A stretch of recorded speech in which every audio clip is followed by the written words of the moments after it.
welcome back to another reaction review video with me, Nina Schofield, singer-songwriter, vocal coach and session musician, back to listen to Katy Perry in her new era, this time with Lifetimes, which I have heard the teaser of 1,000 times. I feel like I know that part of the song very, very well already. So when we get there, I'll be saying, this is happening, this is happening.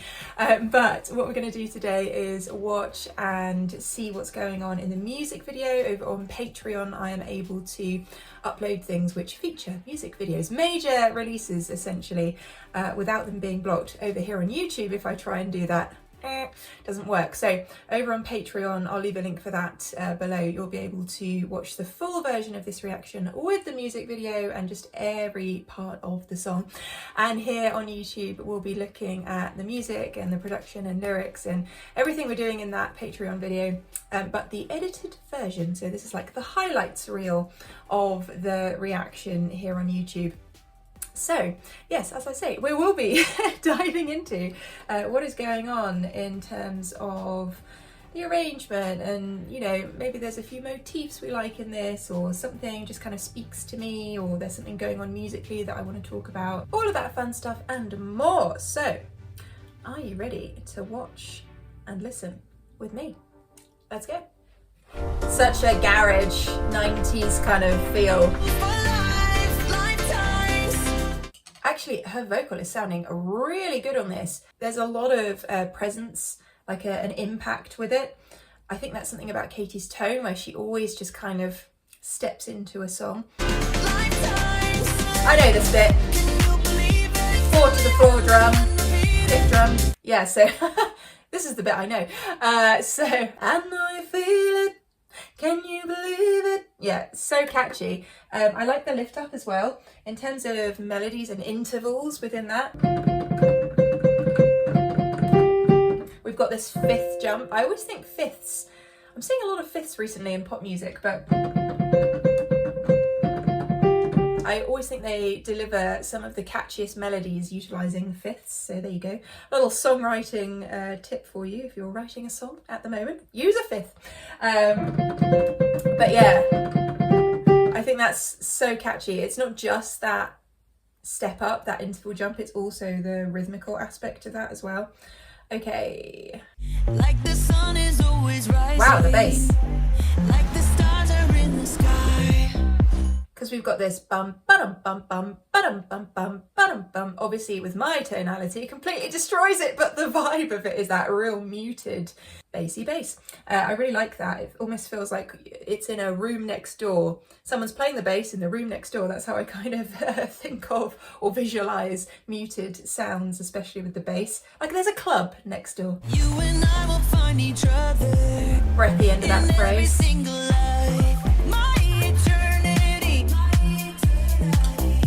Oh, I like that reply vocal. There's that 5th again, but we're reversing it. Okay, cool. So yeah, another, I think, clever hook technique is taking things that maybe you've touched upon already and then slightly referring to them in another section. So the fact that it's the same notes, the F and the C, and it's that 5th jump, and we're, you know, going into our separate section here, our pre-chorus, I assume, just feels familiar already. Yeah, I like these reply vocals, the reverb as well. The build of this is great. See, because you get that brrr coming in there. So initially with the chorus, it's just the piano. That sounds awful. This kind of thing, that's very, very quiet.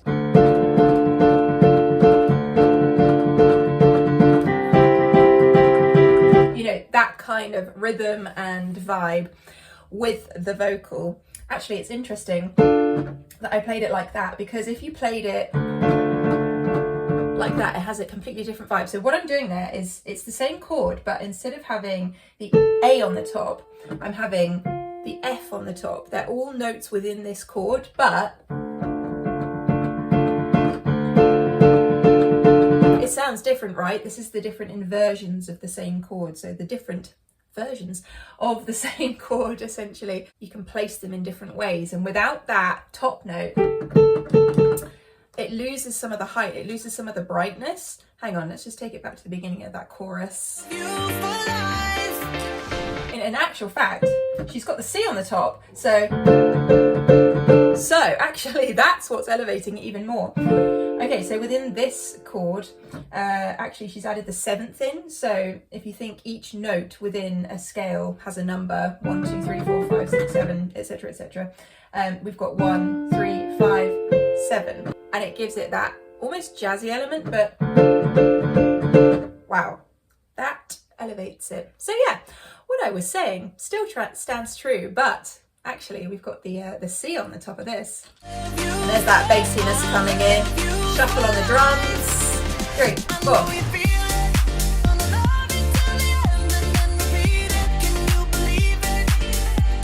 Those are the bits I like. The feel it. You know, the reply vocals.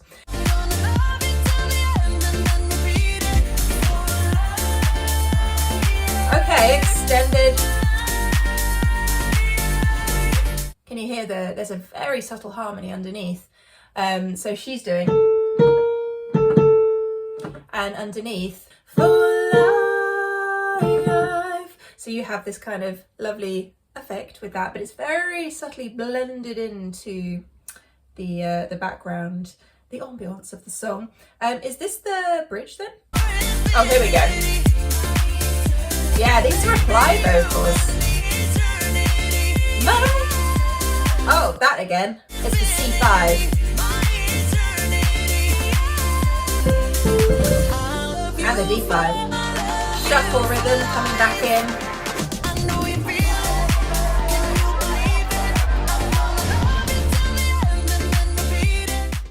So lyrically, I mean, essentially we're just saying, I know you feel it. You know, this is a love for life, a lifetime love, if you will. So it's not, I don't think it's meant to be super deep. I think it's just supposed to be a fun, up-tempo dance number with a simple message that we can grab and enjoy. I think Katy has said about this whole record that it's not supposed to be a super deep record, which, you know, I love my super deep Katy songs, so I'm going to miss that on this record, but this is her era and this is what she's expressing at the moment, so I'm all in for that.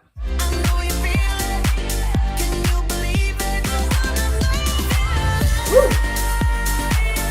I like the I'm gonna love you. Again, it's all up in the A4, C5 and D5. And then back to this section, you can hear the harmony underneath. Oh, nice, just into the keys. Haha. So musically, I feel like this was just a fun up-tempo number.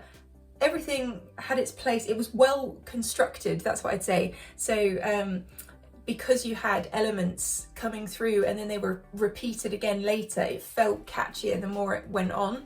I need to listen to the verses again, I think, to get into them, because I'm so used to that chorus now. I've heard that snippet of that chorus so much. I'm like, wait, all I can hear is that chorus in my head, and I'd like to get to know the verse a bit more too. And then I like the fact that we had repetitions of the bridge as well, or mid-late, whatever you want to call it. Yeah, so the thing that stood out to me the most about that was the blend within the vocal. I thought that was great. The mix was really good. Also, I really enjoyed these response vocals and how they had certain effects layered on them. I think they were standout vocals to me. Okay, let me know what you thought of that, Katy's new song, in the comments box down below. And as always, if you enjoyed this video and you haven't already, feel free to hit that subscribe button, become part of our family here. And, oh, that made a great clap sound.